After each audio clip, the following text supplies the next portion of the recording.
अस्सलाम वालेकुम। मुंहिंजो नालो आहे शमसुद्दीन मेमन ऐं हालानी में रहंदड़ आहियां। अॼु जो जेको मुंहिंजो मौज़ू आहे उहो आहे पुलिस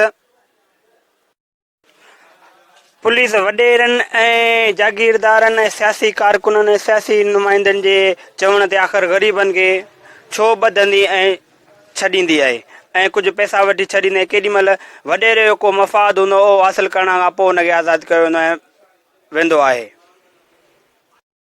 हिते आउं ज़िक्र करे रहियो आहियां पुलिस ऑर्डर 2002 जो सेक्शन 37 खां वठी 47।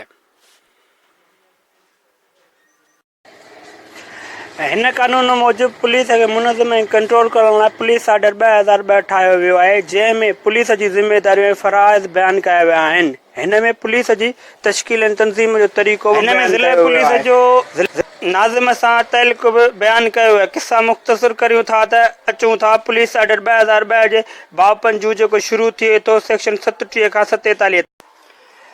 हिन कानून मूजिबि हर ज़िले में ज़िले पब्लिक सेफ्टी ऐं पुलिस कंप्लेंट कमीशन ठाही वेंदी, जंहिंजा हेठियां मेंबर हूंदा। ज़िले पब्लिक सेफ्टी कमीशन ऐं पुलिस कंप्लेंट कमीशन जा मेंबर 1/3 क़ौमी ऐं सूबाई असेंबली जा मेंबर हूंदा। उन खां अलावा 1/3 मेंबर ज़िले काउंसिल मां खया वेंदा ऐं 1/3 जेके मेंबर आहिनि उहे आज़ादु उम्मीदवार सिलेक्शन पैनल जी सिफ़ारिश ते खया वेंदा। हिते मुंहिंजो कमीशन जे मेंबरनि जे बारे में ॿुधाइण जो मक़सदु इहो आहे त ही जेका कमीशन आहे इहा ई ज़िम्मेवार आहे पुलिस खे संभालण जी ऐं हिननि खे ऑर्डर करण जी ऐं हिननि जे ख़िलाफ़ फ़ैसिला करण जी। ही मेंबर आहिनि जेके तव्हांजे वोट सां इक़्तिदार में अचनि था ऐं तव्हांजा कम नथा कनि, जंहिंजा ज़िम्मेदार तव्हां पाण ख़ुदि आहियो, छाकाणि त तव्हां डायरेक्ट वोट उम्मीदवार खे नथा ॾियो, तव्हां वोट वॾेरे जे चवण ते था ॾियो ऐं जीअं हू चवे थो तीअं था करियो। नतीजे में जॾहिं हुनजो मफ़ाद थींदा आहिनि तॾहिं तव्हांखे ॿधाईंदो आहे।